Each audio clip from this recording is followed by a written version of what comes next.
السلام علیکم ناظرین، آج ایک نئے ویلاگ کے ساتھ حاضر خدمت ہوں۔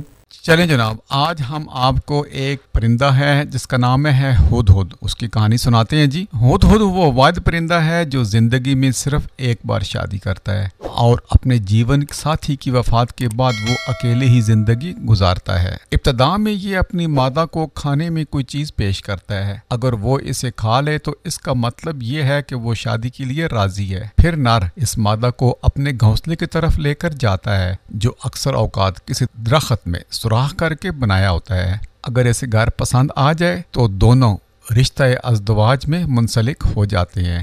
ہدہد کی چھٹی حس اتنی تیز ہوتی ہے کہ وہ زمین کے اوپر سے ہی پانی کو محسوس کر لیتا ہے۔ اسی وجہ سے حضرت سلیمان علیہ السلام اسے زیر زمین پانی ڈھونڈنے کا کام لیتے تھے، اور ہدہد ہزاروں میل کا سفر بغیر رکے طے کرنے کی صلاحیت بھی رکھتا ہے۔ اسی وجہ سے حضرت سلیمان علیہ السلام نے اسے دوسرے ملک کی ملکہ بلقیس کے پاس خط دے کر بھیجا تھا۔ ہدہد کا یہ پرندہ، جس کا ذکر قرآن پاک میں سورہ نمل کی آیت نمبر 22 میں بھی آیا ہے۔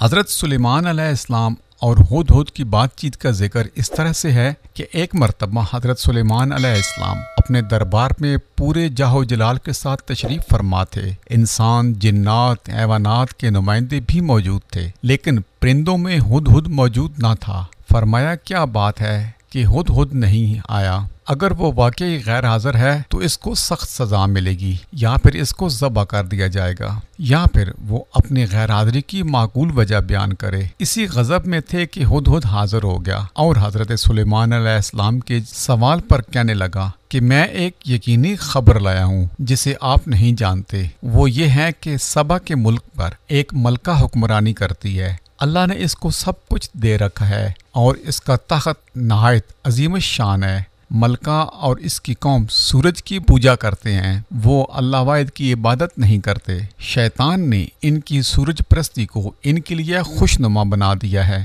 حضرت سلیمان علیہ السلام نے یہ خبر سن کر فرمایا کہ تیری سچائی کا ابھی علم ہو جائے گا، میرا خط لے جا اور اس کو ان تک پہنچا اور اس کا انتظار کر کے وہ اس کا کیا جواب دیتے ہیں۔ ہدہد خط لے کر اڑا اور خط ملکہ کے سامنے پھینک دیا۔ ملکہ خط پڑھ کر اہل دربار سے کہنے لگی، ابھی یہ خط حضرت سلیمان کی جانب سے آیا ہے، جو اللہ کے نام سے شروع کیا گیا ہے، اور خط کا مضمون یہ ہے کہ تم سرکشی کا اظہار نہ کرو اور میرے پاس تابعدار ہو۔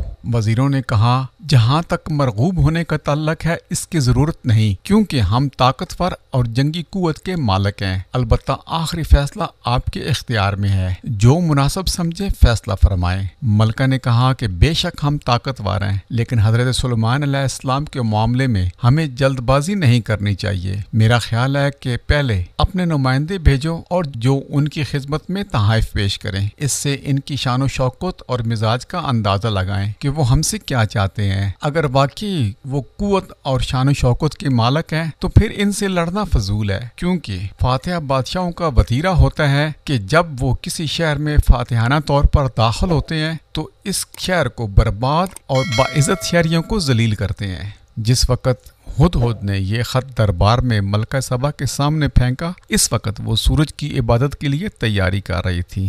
اس خط نے اسے عجیب کشمکش میں مبتلا کر دیا، کیونکہ یہ خط کئی پہلوؤں سے بہت اہم تھا۔ مثلاً کہ ایک یہ کہ یہ خط اسے غیر معمولی طریقے سے ملا، یعنی یہ خط کسی ملک کے سفارت خانے کی معرفت سے نہیں بلکہ ایک نامہ پرندہ کے ذریعے ملا۔ دوسرا یہ کہ یہ خط کسی معمولی درجے کے حاکم سے نہیں بلکہ شام و فلسطین کے عظیم فرمانروا کی طرف سے موصول ہوا ہے۔ تیسرا یہ کہ یہ خط رحمان اور رحیم کے نام سے شروع کیا گیا تھا، ان ناموں سے یہ لوگ قطعاً متعارف نہ تھے۔ چوتھا یہ کہ یہ انتہائی مختصر سے خط میں ملکہ سے مکمل اطاعت، پھر اس کے بعد حضرت سلیمان علیہ السلام کے پاس حاضر ہونے کا مطالبہ کیا گیا تھا، اور یہ بھی بتلا دیا گیا تھا کہ میرے مقابلے میں سرکشی کا راستہ اختیار نہ کرنا ورنہ نقصان اٹھاؤ گے۔ پانچواں یہ کہ انداز خطاب ایسا تھا کہ جس میں کسی قسم کی کوئی لچک نہیں پائی گئی تھی۔ اس کا مطلب یہ ہے کہ اسلام لا کر یا مسلمان ہو کر میرے ہاں آ جاؤ اور سورج پرستی چھوڑ دو۔